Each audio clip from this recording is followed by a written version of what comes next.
भारतवर्ष का वर्णन और वशिष्ठ जी के द्वारा पुष्कर तीर्थ की महिमा का बखान। सूत जी कहते हैं, महर्षिगण, अब मैं आप लोगों से परम उत्तम भारतवर्ष का वर्णन करूंगा। राजा प्रियमित्र, देव, वैवस्वत मनु, पृथु, इक्ष्वाकु, ययाति, अम्बरीश, मांधाता, नहुष, मुचुकंद, कुबेर, उशिनर, ऋषभ, पुरुरवा, राजा नृग, राजश्री कुशिक, गाधी, सोम तथा राजश्री दिलीप को, अन्य ने बलिष्ठ क्षत्रिय राजाओं को एवं संपूर्ण भूतों को ही यह उत्तम देश भारतवर्ष बहुत ही प्रिय रहा। इस देश में महेंद्र, मलय, सहय, शुक्तिमान, ऋक्ष्वान, विंध्य तथा पारियात्र ये 7 कुल पर्वत हैं। इनके आसपास और भी हजारों पर्वत हैं। भारतवर्ष के लोग जिन विशाल नदियों का जल पीते हैं उनके नाम ये हैं: गंगा, सिंधु, सरस्वती, गोदावरी, नर्मदा, बाहुदा, शतद्रु अर्थात सतलुज, चंद्रभागा, यमुना, दृष्टुति, विपाशा अर्थात व्यास, वेत्रवती अर्थात वेतवा, कृष्णा, वीणी, ईरावती अर्थात ईरावदी, वितस्ता अर्थात झेलम, पयोष्णी, देविका, वेद स्मृति, वेदशिरा, त्रिदेवा, सिंधुलाकृमि, करिशिणी, चित्रवहा, त्रिसेना, गोमती, चंदना, कौशिकी अर्थात कौसी, हृदया, नाचिता, रोहितारिणी, रहस्या, शतकुंभा, सरयू, चर्मणवती, हस्तिसोमा, दिशा, शरावती, भीमरथी, कावेरी, बालुका, तापी, निवारा, महिता, सुप्रयोगा, पवित्रा, कृष्णला, वाजिनी, पुरुमालिनी, पूर्वाभिरामा, वीरा, मालावती, पापहारिणी, पलाशिनी, महेंद्रा, पाटलावती, आसिकी, कुशवीरा, मरुत्वा, प्रवरा, मेना, होरा, घृतवती, अनाकती, अनुष्णी, सेव्या, कापी, सदावीरा, अधुष्या, कुशचीरा, रथचित्रा, ज्योतिरथा, विश्वामित्रा, कपिंजला, उपेंद्रा, बहुला, कुवीरा, वेनंदी, पिंजला, वीणा, तुंगवेगा, महानदी, विदिशा, कृष्णवेगा, ताम्रा, कपिला, धेनु, सकामा, वेदस्वा, हविस्रवा, महापथा, क्षिप्रा अर्थात सिप्रा, पिच्छला, भारद्वाजी, कौर्णिकी, शोणा अर्थात सोन, चंद्रमा, अंतशिला, ब्रह्मेध्या, परोक्षा, रोही, जम्बू नदी, सुनासा, तपसा, दासी, सामान्या, वरुणा, असी, नीला, धृतिकरी, पर्णाशा, मानवी, वृषभा तथा भाषा। द्विजवरों, ये तथा और भी बहुत सी बड़ी बड़ी नदियां हैं। अब जनपदों का वर्णन करता हूं, सुनिए।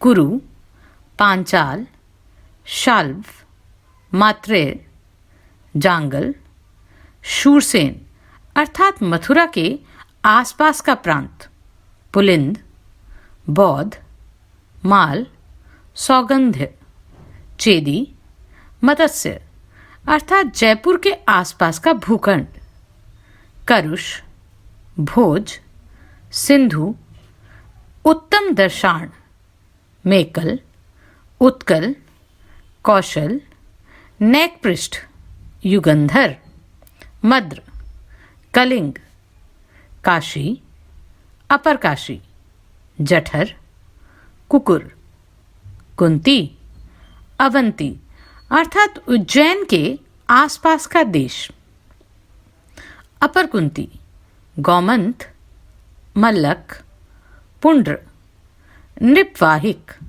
अश्मक, उत्तर, गौपराष्ट्र, अधिराज्य, कुष्ठ, मल्लराष्ट्र, मालव, उपवास्य, वक्रा, वक्रातप, मागध, सदम, मलज, विदेह, विजय, अंग अर्थात भागलपुर के आसपास का प्रांत, वंग अर्थात बंगाल, यकृल्लोमा, मल्ल, सुदेशन, प्रहलाद, महिष, शशक, बाहिलिक, वाटधान, आभीर, कालतोयक, अपरांत, परांत, पंकल, चर्मचंडक, अटवीशेखर, मेरुभूत, उपावृत, अनुपावृत, सुराष्ट्र अर्थात सूरत के आसपास का देश, कैकय, कुट्ट, माह्य, कक्ष, सामुद्र, निष्कुट, अंध, बहु, अंतगिरी, बाहिरगिरी, मलद, सत्वर, प्राविश्य, भार्ग, भार्गव, भासुर, शक, निषाद, निषद, आनर्तक, द्वारका के आसपास का देश, नैऋत्य, पूर्णल, पुतिमत्स्य, कुंतल, कुशक, तीरग्रह, इर्जिक, कल्पकारण, तिलभाग, मसार, मधुबत, ककुंदक, काश्मीर, सिंधु सौवीर, गांधार, दर्शक, अभिसार, कुद्रुत, सौरिल, द्रवी, द्रवावात, जामरत, उर्ग, बलरट्ट, सुदामा, सुम्मलिक, बंध, करिकश, कुलिंद, गंधिक, वानायु, दश, पार्श्वरोमा, कुशबिंदु, कच्छ, गोपाल कच्छ, कुरुवर्ण, किरात, बर्बर, सिद्ध, ताम्रलिपितक, औंड्रमलेच, सैरेंद्र और पर्वतीय ये सब उत्तर भारत के जनपद बताए गए हैं। मुनिवरों, अब दक्षिण भारत के जनपदों का वर्णन किया जाता है। द्रविड़, केरल, प्राच्य, मूषिक, बाल मूषिक, कर्नाटक, महिषक, किशिकंद, झल्लिक, कुंतल, सौहार्द, नलकानन, कौकुटक, चोल, कोण, मणिवालभ, सभंग, कनक, कुकुर, अंगार, मारिश, ध्वजिनी, उत्सव, संकेत, त्रिगर्भ, माल्यसैनी, व्यूडक, कौरक, प्रौष्ठ, संगवेगधर, विंध, रुलिक, बलवल, मलर, अपरवर्तक, कालद, चंडक, कुरट, मुशल, तनवाल, सतीर्थ, पूती, सृंजय, अनिदाय, शिवाट, तपान, सूतप, ऋषिक, विदर्भ, तंगन और परतंगन। अब उत्तर एवं अन्य दिशाओं में रहने वाले मलेच्छों के स्थान बताए जाते हैं। यवन अर्थात यूनानी और कंबोज ये बड़े क्रूर मलेच्छ हैं। कृघ्रिह, पुलट्य, हूण, पारसिक अर्थात ईरान तथा दशमानिक इत्यादि अनेकों जनपद हैं। इनके सिवा क्षत्रियों के भी कई उपनिवेश हैं। वैश्यों और शूद्रों के भी स्थान हैं। शूरवीर आभीर, दरद तथा काश्मीर जाति के लोग पशुओं के साथ रहते हैं।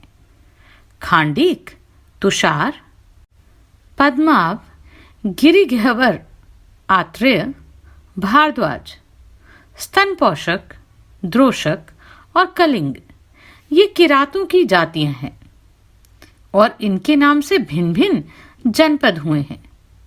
तोमर, हन्यमान और करभंजक आदि अन्य बहुत से जनपद हैं। यह पूर्व और उत्तर के जनपदों का वर्णन हुआ। ब्राह्मणों, इस प्रकार संक्षेप से ही मैंने सब देशों का परिचय दिया है। इस अध्याय का पाठ और श्रवण त्रिवर्ग अर्थात धर्म, अर्थ और काम रूप महान फल को देने वाला है। द्विजवरों, प्राचीन काल में राजा युधिष्ठिर के साथ जो देवऋषि नारद का संवाद हुआ था उसका वर्णन करता हूं। आप लोग श्रवण करें। महारथी पांडवों के राज्य का अपहरण हो चुका था। वे द्रौपदी के साथ वन में निवास करते थे। एक दिन उन्हें परम महात्मा देवर्षि नारद जी ने दर्शन दिया। पांडवों ने उनका स्वागत सत्कार किया और नारद जी उनकी की हुई पूजा स्वीकार करके युधिष्ठिर से बोले, धर्मात्माओं में श्रेष्ठ, तुम क्या चाहते हो? यह सुनकर धर्मनंदन राजा युधिष्ठिर ने भाइयों सहित हाथ जोड़कर देवतुल्य नारद जी को प्रणाम किया और कहा, महाभाग, आप संपूर्ण लोकों द्वारा पूजित हैं। आपके संतुष्ट हो जाने पर मैं अपने को कृतार्थ मानता हूं। मुझे किसी बात की आवश्यकता नहीं। मुनिश्रेष्ठ, जो तीर्थ यात्रा में प्रवृत्त होकर समूची पृथ्वी की परिक्रमा करता है उसको क्या फल मिलता है? ब्राह्मण, इस बात को आप पूर्ण रूप से बताने की कृपा करें। नारद जी बोले, राजन, पहले की बात है, राजाओं में श्रेष्ठ दिलीप धर्मानुकूल व्रत का नियम लेकर गंगा जी के तट पर मुनियों की भांति निवास करते थे। कुछ काल के बाद एक दिन जब महामना दिलीप जप कर रहे थे, उसी समय उन्हें ऋषियों में श्रेष्ठ वशिष्ठ जी का दर्शन हुआ। महर्षि को उपस्थित देख राजा ने उनका विधिवत पूजन किया और कहा, उत्तम व्रत का पालन करने वाले मुनिश्रेष्ठ, मैं आपका दास दिलीप हूं। आज आपका दर्शन पाकर मैं सब पापों से मुक्त हो गया।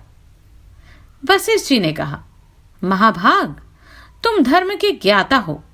तुम्हारे विनय, इंद्रिय संयम तथा सत्य आदि गुणों से मैं सर्वथा संतुष्ट हूं। बोलो, तुम्हारा कौन सा प्रिय कार्य करूं? दिलीप बोले, मुने, आप प्रसन्न हैं, इतने से ही मैं अपने को कृतकृत्य समझता हूं।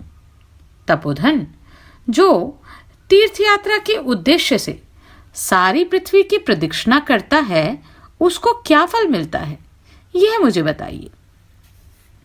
वशिष्ठ जी ने कहा, तात, तीर्थों का सेवन करने से जो फल मिलता है उसे एकाग्रचित होकर सुनो। तीर्थ ऋषियों के परम आश्रय हैं, मैं उनका वर्णन करता हूं। वास्तव में तीर्थ सेवन का फल उसे ही मिलता है जिसके हाथ, पैर और मन अच्छी तरह अपने वश में हो, जो विद्वान, तपस्वी और कीर्तिमान हो तथा जिसने दान लेना छोड़ दिया हो, जो संतोषी, नियमपरायण, पवित्र, अहंकार शून्य और उपवास करने वाला हो, जो अपने आहार और इंद्रियों पर विजय प्राप्त कर चुका हो, जो सब दोषों से मुक्त हो तथा जिसमें क्रोध का अभाव हो, जो सत्यवादी, दृढ़ प्रतिज्ञ तथा संपूर्ण भूतों के प्रति अपने जैसा भाव रखने वाला हो, उसी को तीर्थ का पूरा फल प्राप्त होता है। राजन, दरिद्र मनुष्य यज्ञ नहीं कर सकते, क्योंकि उसमें नाना प्रकार के साधन और सामग्री की आवश्यकता होती है। कहीं कोई राजा या धनवान पुरुष ही यज्ञ का अनुष्ठान कर पाते हैं। इसलिए मैं तुम्हें वह शास्त्रोक्त कर्म बतला रहा हूं जिसे दरिद्र मनुष्य भी कर सकते हैं तथा जो पुण्य की दृष्टि से यज्ञ फलों की समानता करने वाला है, उसे ध्यान देकर सुनो। पुष्कर तीर्थ में जाकर मनुष्य देवादिदेव के समान हो जाता है। महाराज, दिव्य शक्ति से संपन्न देवता, दैत्य तथा ब्रह्म ऋषिगण वहां तपस्या करके महान पुण्य के भागी हुए हैं। जो मनीषी पुरुष मन से भी पुष्कर तीर्थ के सेवन की इच्छा करता है, उसके सब पाप धुल जाते हैं तथा वह स्वर्गलोक में पूजित होता है। इस तीर्थ में पितामह ब्रह्मा जी सदा प्रसन्नता पूर्वक निवास करते हैं। महाभाग, पुष्कर में आकर देवता और ऋषि भी महान पुण्य से युक्त हो परम सिद्धि को प्राप्त हुए हैं। जो वहां स्नान करके पितरों और देवताओं की पूजन में प्रवृत्त होता है, उसके लिए मनीषी विद्वान अश्वमेघ से 10 गुने पुण्य की प्राप्ति बतलाते हैं।